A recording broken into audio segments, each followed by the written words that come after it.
Hello students, welcome to equilibrium science hub. हम देखेंगे NEET का प्रीवियस ईयर क्वेश्चन जो डिपेंड होगा चैप्टर केमिकल थर्मोडायनेमिक्स पर। तो देख सकते हैं the work done during reversible isothermal expansion.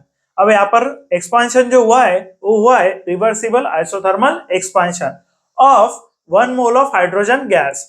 अब जो हाइड्रोजन गैस के हमें नंबर ऑफ मोल्स गिवन है वो गिवन है 1 mole at 25 degree Celsius. Temperature given है 25 degree Celsius from a pressure of 20 atmosphere to 10 atmosphere.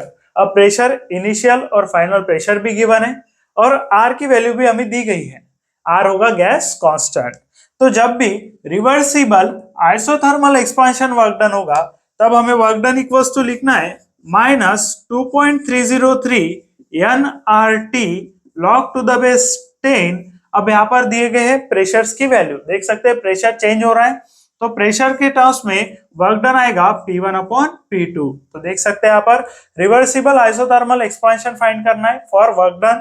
तो जो प्रोसेस है रिवर्सिबल आइसोथर्मल एक्सपेंशन है और वर्क डन हमें फाइंड करना है। तो work done equals to formula आएगा -2.303 nRT log to the base 10 P1 upon P2। फिर हमें वैल्यूज पुट करना होगा तो यहाँ पर देखेंगे -2.303 n होगा नंबर ऑफ मोल्स। तो नंबर ऑफ मोल्स हमें दिए गए हैं 1 mole, that is 1 mole of hydrogen, यानी नंबर ऑफ मोल्स है 1 मोल एट 25 डिग्री सेल्सियस। फिर हमें लगेगी आर की वैल्यू, आर की वैल्यू गिवन है दैट इज 2.0 यानी लिख सकते हैं 2। बाद में लगेगा हमें temperature, temperature 25 degree Celsius given है। 25 डिग्री सेल्सियस को केल्विन में कन्वर्ट करेंगे तो टेम्परेचर आएगा 298। तो हमेशा हमें टेम्परेचर को केल्विन में कन्वर्ट कर लेना है और टेम्परेचर आएगा 298। सिंपली जो 25 डिग्री सेल्सियस है डिग्री सेल्सियस में 273 ऐड करना होता है तो टेम्परेचर कन्वर्ट हो जाएगा केल्विन में। इसके बाद आएगा log to the base 10, log to the base 10 P1 upon P2। अब P1 अपॉन P2 अगर देखें तो प्रेशर की वैल्यू चाहिए फ्रॉम अ प्रेशर ऑफ, जहां पर भी फ्रॉम वर्ड आ गया मतलब हो गया इनिशियल प्रेशर और टू जहां पर वर्ड आया वो हो गया फाइनल प्रेशर। अब इनिशियल प्रेशर हम P1 से दिखाएंगे और फाइनल प्रेशर हम दिखाएंगे P2 से। तो फ्रॉम वर्ड के बाद जो भी प्रेशर आ रहा है वो इनिशियल होगा, टू वर्ड के बाद जो भी प्रेशर आ रहा है वो होगा फाइनल प्रेशर। तो इनिशियल प्रेशर P1 से डिनोट किया गया है इसलिए 20 आएगा, P2 that is final pressure आएगा 10। अब देखिए अगर हम तो 0 0 हो जाएगा कैंसल। फिर हमें करना है मल्टीप्लीकेशन भी, तो 2.303 को 1 से मल्टीप्लाई करेंगे तो वही वैल्यू आएगी। फिर से 2 से मल्टीप्लाई करेंगे तो आंसर आएगा 606.4 दैट इज 4.606। इसे मल्टीप्लाई करना होगा 298 से multiplied by log to the base 10 2 upon 1। ये वैल्यू हो जाएगी log to the base 10 2 upon 1। 2 upon 1 को लिख सकते हैं 2, तो log टू द बेस 10 2 की वैल्यू होती है 0.3010। अब ऐसी जो वैल्यूज होती है log की ये आपको ध्यान में रख सकते हैं आप, दैट इज log 2 की वैल्यू होती है 0.3010।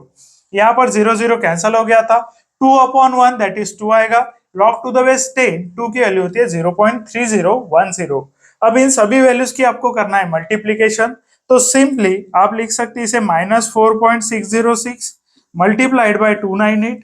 यहाँ पर अगर हम कंसिडर करें 0.3010 को 0.3 तो भी हमारा अप्रोक्सीमेट आंसर आ जाएगा। अब आंसर जो आने वाला है वो माइनस साइन होगा बिकॉज मल्टीप्लीकेशन हमेशा माइनस आएंगी इनकी। तो यहाँ पर अगर देखें डायरेक्टली विदाउट मल्टीप्लीकेशन भी आप आंसर लिख सकते हैं बिकॉज यहाँ पे आंसर माइनस आने वाला है और हमें एक ही ऑप्शन ऐसा दिया गया है जिसका आंसर आएगा माइनस। अब इन तीनों की मल्टीप्लीकेशन 0 तो नहीं आएगी, या तो 413 आएगा या तो 413, देख सकते हैं यहाँ पर ऑप्शन सेम है, माइनस का डिफरेंस है या फिर 100 आएगा। तो यहाँ पर हमें दिख रहा है कि माइनस साइन है और मल्टीप्लीकेशन में कहीं और भी माइनस साइन नहीं है, तो विदाउट मल्टीप्लीकेशन आप आंसर लिख सकते हैं that is option number B. अब अगर यहाँ पर 2 माइनस साइन होते तो फिर हमें मल्टीप्लीकेशन करना ही होता।